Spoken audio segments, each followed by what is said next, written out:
在这个短视频与算法推送的时代，社交媒体常常营造出社区互动和人与人连接的假象，也制造了我们稀缺的注意力。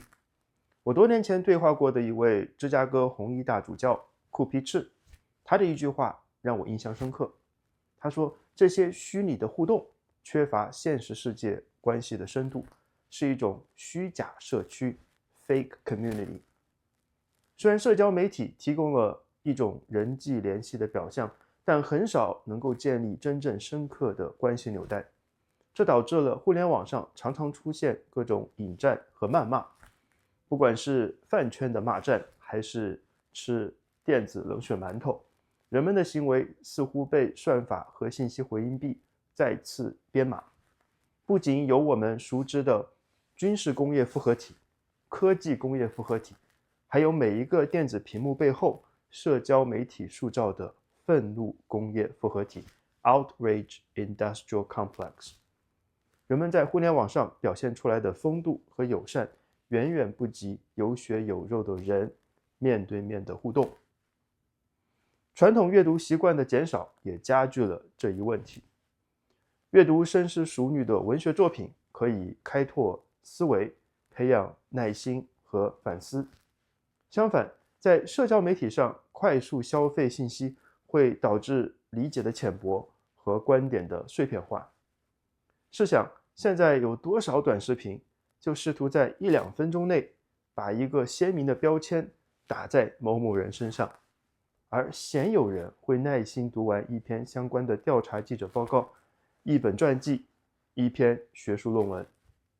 如果把增进深思和创造人际连接作为接近上帝的标准，那么上帝必定不在社交网络中，更不可能在算法推荐的短视频中。少上网了，多读一本书吧。正如圣经诗篇1-3中描述的一棵树， He is like a tree planted by the streams of water that yields the fruit in its seasons, and its leaf does not wither. In all that he does, he prospers. 这棵树种植在水流旁，象征着一个人深植于智慧和真理，通过持续的滋养而繁盛成长。深入的阅读、讨论、输出实质性的内容，不管是书评还是演讲，能够提供给我们知识成长所必须的滋养。这一期向老师分享了多年前和库皮茨大主教的对话，并在公众号分享了英语阅读的梦想指南，从英语阅读方面提供一条近路。具体的学习方法可以关注我的微信公众号杨说，搜索梦想指南。Thank you, Cardinal Supich. Thank you, EJ. My name is Yang. So my question is twofold. How could a communitarian living be possible in an age when Americans are not only sharply divided over the very meaning of its founding documents, but also rely increasingly on social media for moral content, exposed constantly to outrage-triggering material, which make them become either more sensitized or feeling a sort of moral fatigue. If God did not exist in social media and e-governance is not possible in the United States, how could young people break away from the bubble? Mm-hmm.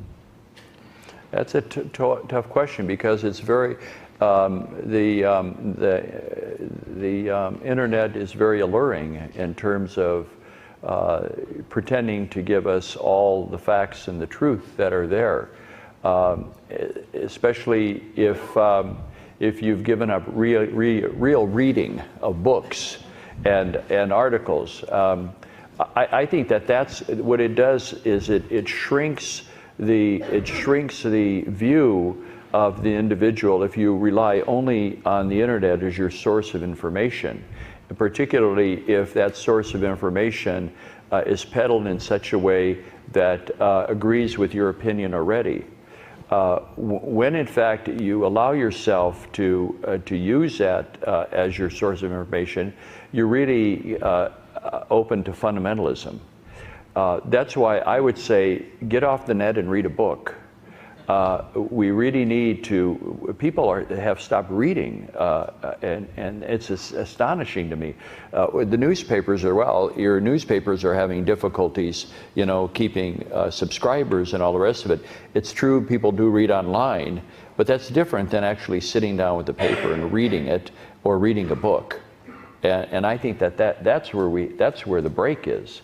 But it's so alluring. I have no answer to how people are going to get around that, other than the fact that maybe they're going to wake up someday and be surprised that what they thought was true is altogether inadequate.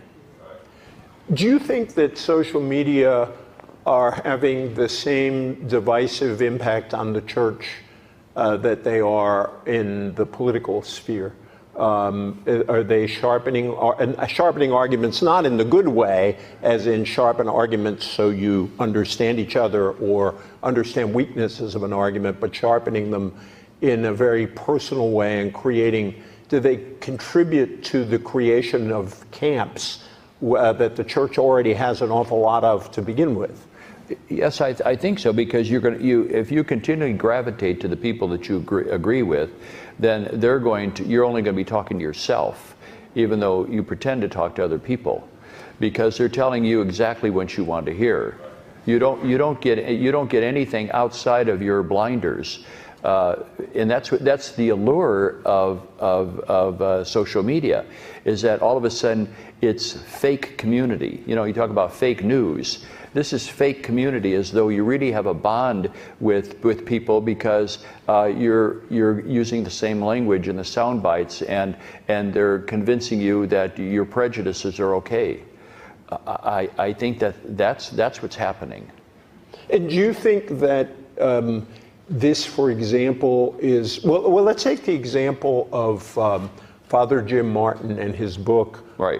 Which breaks no new doctrinal ground, yeah. but simply says that the church needs to be more open and, if you will, Christian to our lesbian brothers and sisters. And then he finds himself under attack from a right-wing group online. He gets banned from speaking to this group at Catholic University.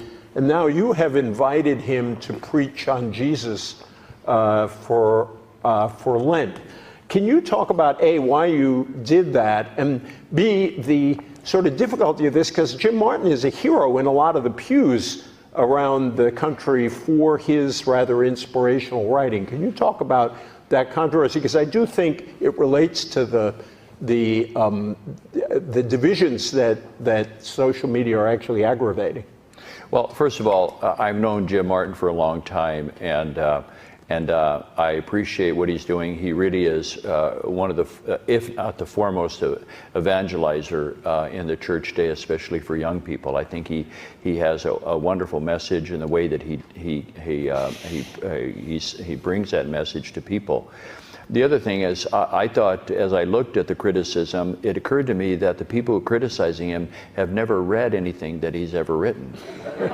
I mean, this just gets back to the thing. That does happen, you know. Their information was from social media. They never read it because they said things about him that were not in the book. It was incredible. So I felt, and as a matter of justice, to speak up on behalf of him and to support him, but then also to do something actively, proactively, and that is invite him here and give him a platform to speak to people about his most, the topic that he likes to talk about most, namely Jesus.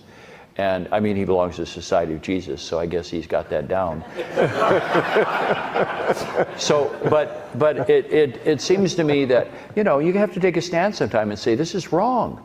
And just because you have all of this hyperbole and ways of, in many ways, diminishing this man who's done nothing but live his life in a way that helps other people, and to have his name dragged through the mud for no good reason, sometimes you just have to stand up and say, enough of this, we have to do something about it.